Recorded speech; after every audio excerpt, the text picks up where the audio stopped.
Wapo watu hapa wameajiriwa, lakini akiajiriwa hafanyi kazi. Akikaa na wenzake anasema mshahara wenyewe mdogo. Sasa nani alikuja kukutoa nyumbani ili uje kuungana na DAWASA?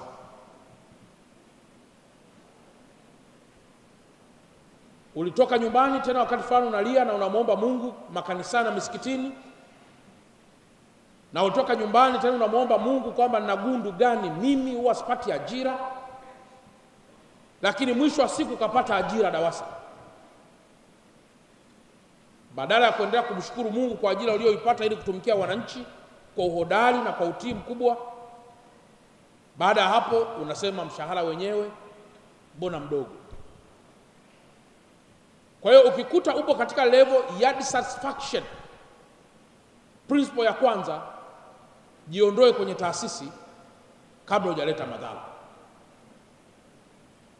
Hiyo ni ya kwanza. Ya pili ni utii. Mara nyingi kwenye taasisi kama hizi ambazo watendaji wakuu huwa wanabadilika kama tunavyobadilika sisi wakuu wa mikoa na wakuu wa wilaya, huwa ni rahisi sana kuwa na watumishi walio katika makundi,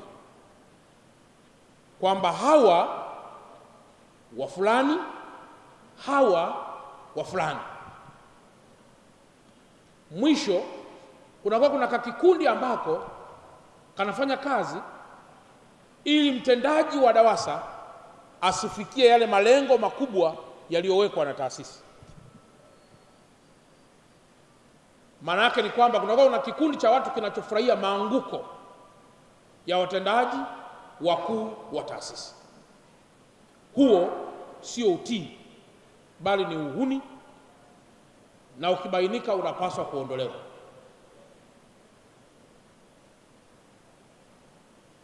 Na nikisema utii, wapo watu pia katika management hizi anaweza kusema mbona mimi nina degree 2 za engineering,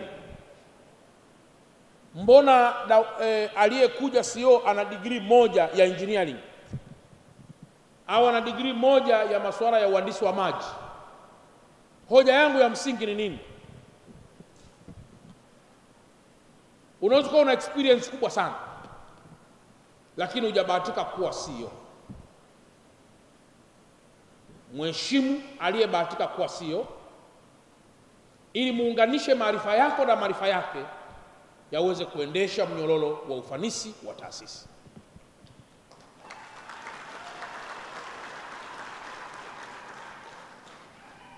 Jambo la tatu, kuwe na ownership, umiliki wa concept yenyewe ya maji na umiliki wa taasisi yenyewe ya DAWASA. Nikisema umiliki maana yake nini? Watumishi mnapofanya kazi lazima muwe na motivation, personal motivation.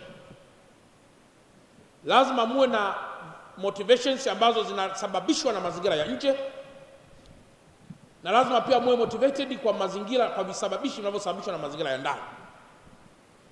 Kuwe na intrinsic na extrinsic motivation. Ukienda kwa namna hiyo, unagia moyo wako wa ufanyaji wa kazi, halafu na ifeel taasisi kuwa ni yako. Kwa hiyo ownership ya identity ya taasisi is very important. Na hiyo itatokana na nini? Itatokana na kwamba wewe mwenyewe kuwa proud to be part and parcel of this institution. Jambo la 4, mtumishi wa DAWASA unapaswa kuwa mnyenyekevu kwa wananchi. Nikisema mnyenyekevu kwa wananchi maana yake nini? Kuwa mwalimu, kuwa mvumilivu, kuwa na ustahimilivu, lakini kuwa na unyenyekevu. Usipofanya namna hiyo, DAWASA na reputation yake imebeba kwenu. Yani the reputation of DAWASA is embedded within your hands, imekunjiwa kwenye vidole vyenu. Na kama kuna mtu anataka kuileni DAWASA, maana yake anaipata kupitia actions zenu. Hiyo inaitwa behavioral system or behavioral organization or behavioral theory, nadharia ya utabia, kwamba tabia za ndani ya taasisi zinajitrickle down, zinatoka chini kwenda juu, inakuwa ni top down, down top, na zinakuwa zinazunguka zikireflect behavior ya watu wenyewe. Kwa hiyo lazima uwe na hizo obedience ili kule sisi tusichafuke wakasema DAWASA ina watu ambao hawastahili. Hiyo ni jambo la 4 ambalo ni la muhimu sana. Jambo la 5, uwe ni potential human capital wa taasisi. To be called a potential human capital katika taasisi ina mambo yafuatayo. Kuwa potential human capital, ili ujipime kwamba wewe ni potential au la, aga kwenye taasisi. Kaa wiki ya kwanza, kaa wiki ya pili, kaa wiki ya 3. Ukiona hakuna mtu anayekusumbua kukuuliza, bwana eti hapa password ni nini? Alo, hivi hapa huwa unaendaje? Hivi hapa mwenzangu huwa unafanyaje? Ujue wewe sio potential human capital.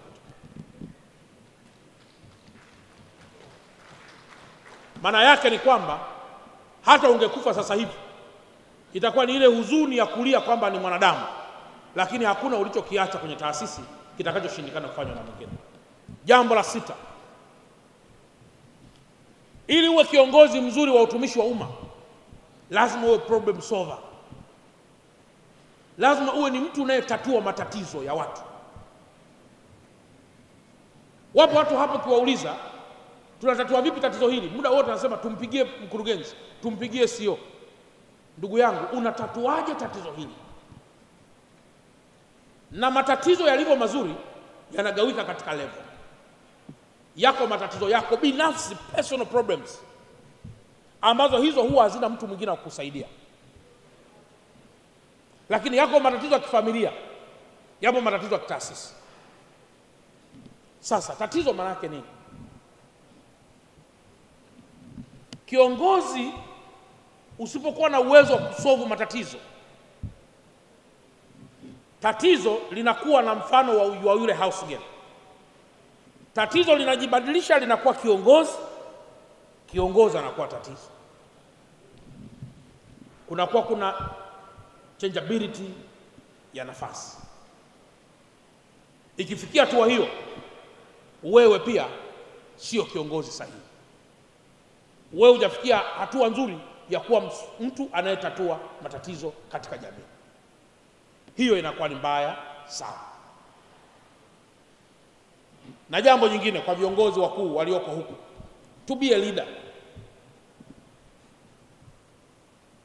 Mungu alivyoumba vyeo, mimi mnaniona niko hapa juu hapa, DC wangu ananifuata hapa chini. Chini ya DC kuna watumishi, na chini ya watumishi kuna wananchi. Mnyororo wa feeding, wa ulishaji wa hizi familia unategemea yule wa juu pale. Kwa huyu wa juu akiwa anakula pale juu, akaweka hadi kisinia ambako akidondosha vile vitu vinabaki kwenye kisinia pale juu, manake huku chini hawa watakuwa wametoa miayo tu hivi wakijua kuna kitu kinadondoka hapa chini, kumbe pale juu kimejengewa sinia, hakiwezi kushuka chini. Yaani namba 6, to be called a leader, usiwe mchoyo. To be called a leader, usiwe mchoyo.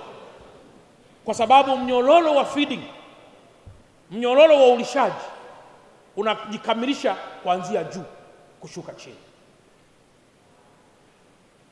Na ukijenga kisinia pale juu as a leader, baada ya miezi michache, 5, 4, 6, hata ikicheo alichokaa ndugu yangu Injinia Bwire hawezi kukaa, kwa sababu utakuwa unaongoza watu ambao wamenusa mnyororo wa uchoyo, na kwa mantikio itapelekea kuwa na njaa, na watumishi wenye njaa hawezi kuwa watumishi wazuri.